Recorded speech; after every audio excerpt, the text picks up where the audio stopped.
नमस्कार दोस्तों, मैं आपका मित्र आनंद शर्मा एक बार फिर से उपस्थित हो चुका हूँ। आज 8 अगस्त है और आज के समाचार पत्रों की महत्वपूर्ण सुर्खियों को लेकर मैं आपके सामने आ चुका हूँ।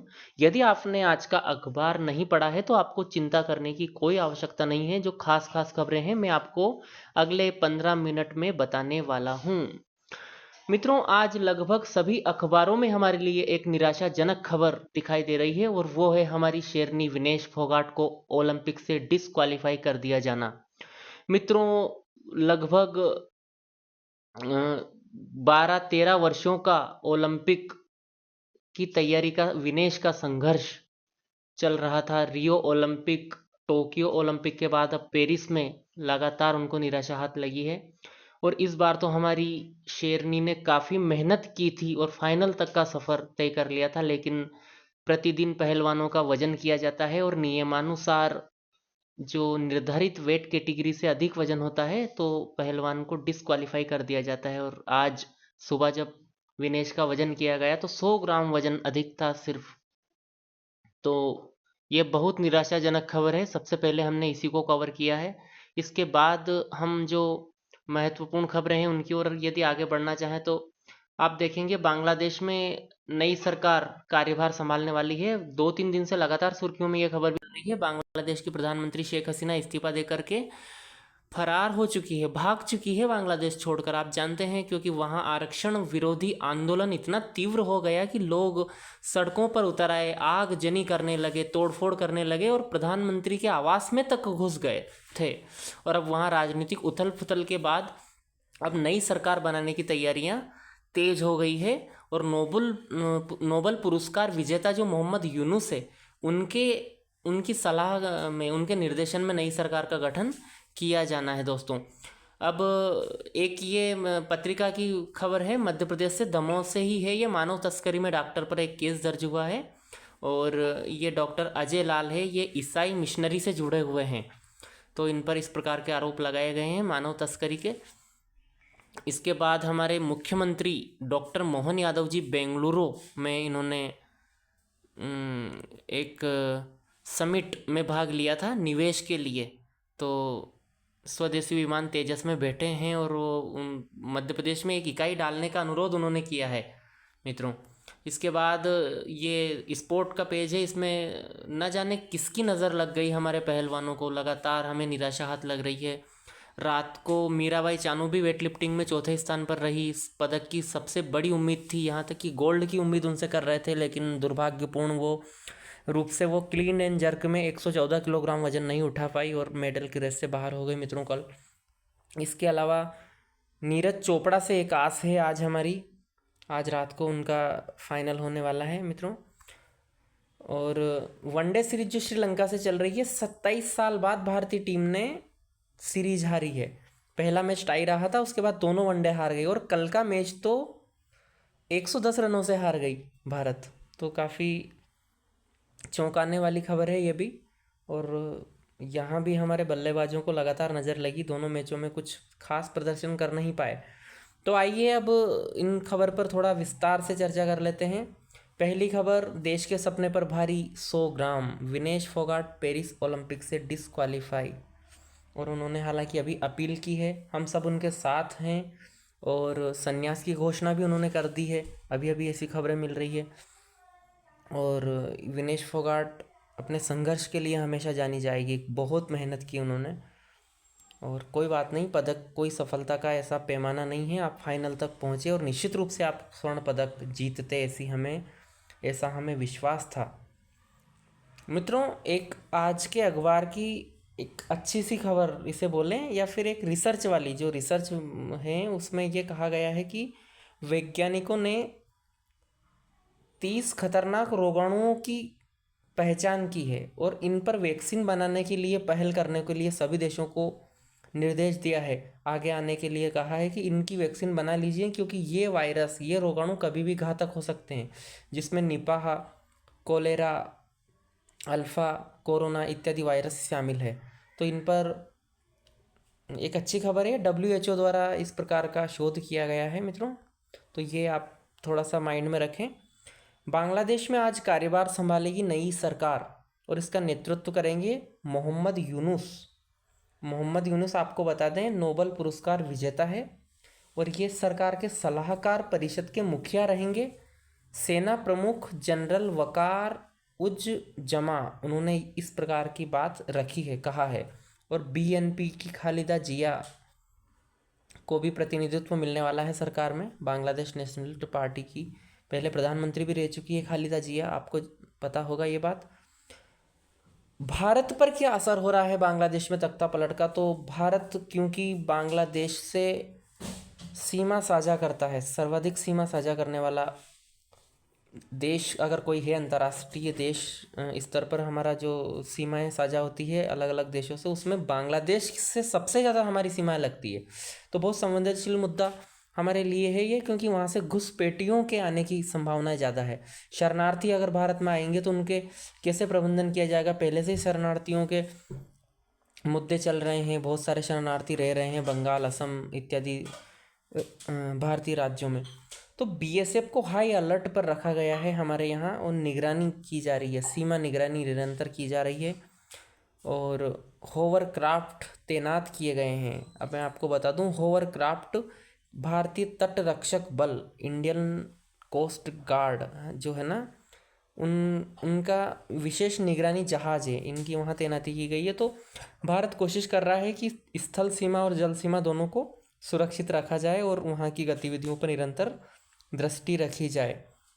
मित्रों, आज की अगली खबर है, थोड़े दिन पहले भी हमने इसको कवर किया था। आप जानते हैं कि बिजली में सब्सिडी जो दी जा रही है उससे राज्य सरकार पर बहुत बड़ा वित्तीय बोझ पड़ रहा है और इस वित्तीय बोझ को कम करने के लिए प्रधानमंत्री सूर्य घर योजना एक विकल्प के रूप में मध्य प्रदेश सरकार क्रियान्वित करना चाहती है। वैसे मैं आपको बता दूं कि पीएम सूर्य घर योजना छत पर सोलर पैनल लगाने की योजना है और ये केंद्र सरकार की योजना है।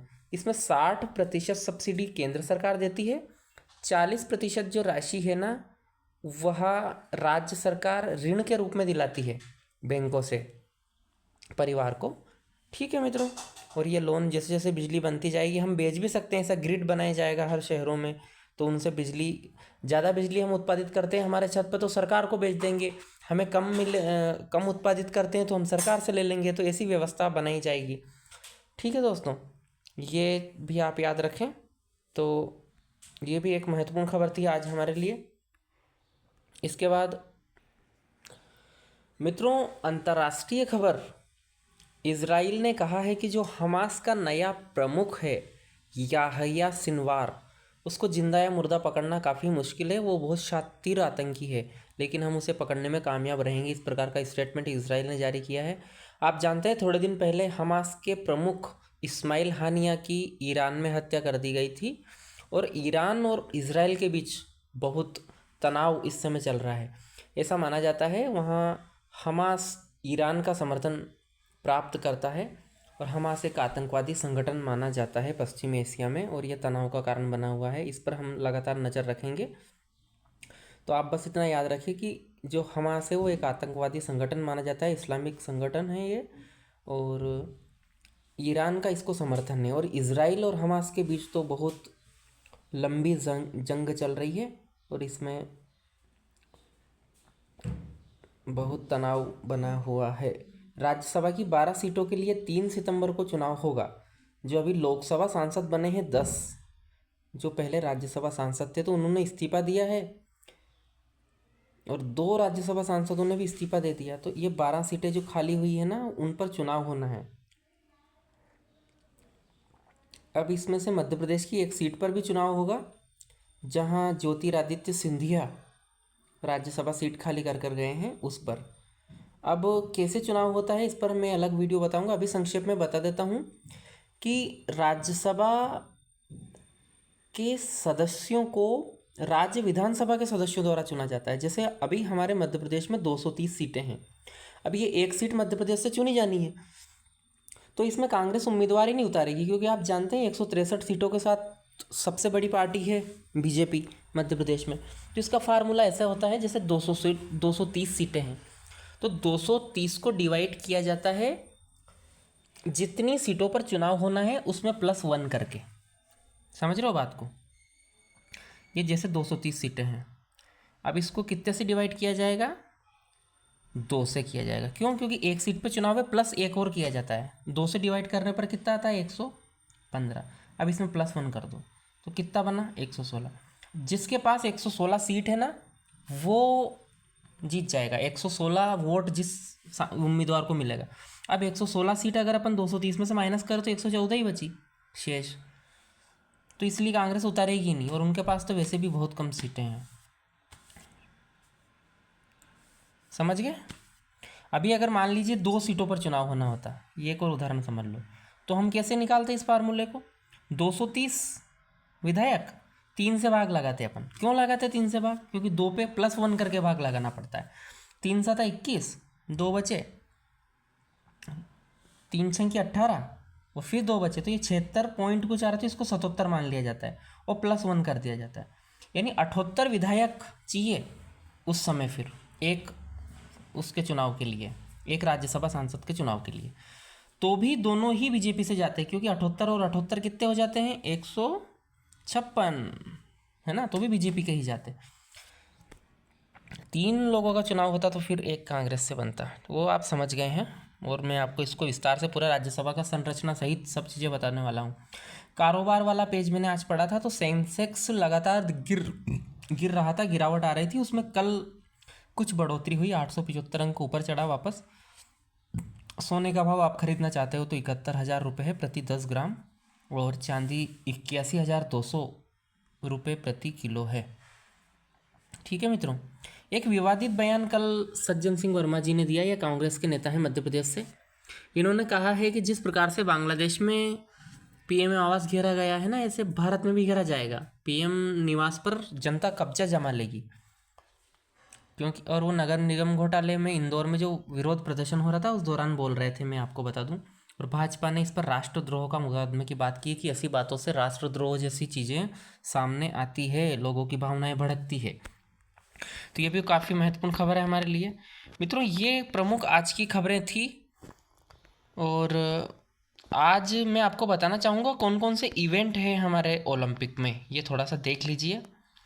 तो आज भारत में अच्छी खबर दे सकते हैं नीरज चोपड़ा। इनसे तो उम्मीद कम से कम कर ही सकते हैं, प्रभु करें हमारे नीरज एक थोड़ा सा मरहम का काम करे। बहुत सारे घाव हमें पिछले कुछ दिनों में लगे हैं ओलंपिक के गलत खबरों, निराशाजनक खबरों के द्वारा। रात को 11:55 पर इनका फाइनल इवेंट होने वाला है, आप देख सकते हैं जियो सिनेमा पर। कुश्ती में आज अंशु मलिक 57 किलोग्राम में और अमन सहरावत भी 57 किलोग्राम में लड़ने वाले हैं। आज 3 बजे से इनका मैच है। पुरुष हॉकी में आज 5:30 बजे कांस्य पदक के लिए हम स्पेन से खेलेंगे। गोल्फ में अदिति अशोक का दूसरा राउंड है आज 12:30 बजे से, तो आप ये इनको देख सकते हैं। और बाकी विनेश की अपील पर आज फैसला आने वाला है, अपील की है उन्होंने। तो ये आज की प्रमुख खबरें थी। आप इनको देखते रहिए वीडियो को, अखबार नहीं पढ़ पाने पर भी आपको अपडेट मिलती रहेगी। तो अभी मुझे इजाज़त दीजिए, अभी समय का और संसाधन का कुछ अभाव है, इसलिए मैं आपको उस तरीके का वीडियो नहीं ला पा रहा हूँ दोस्तों। जैसे ही समय और संसाधन अधिक मिलने लगेगा, आपको बहुत बेहतर तरीके से मैं विश्लेषणात्मक रूप से भी और प्रेजेंटेशन के स्तर पर भी सुधार लाकर दिखाऊंगा। अभी बने रहिए, बहुत बहुत धन्यवाद।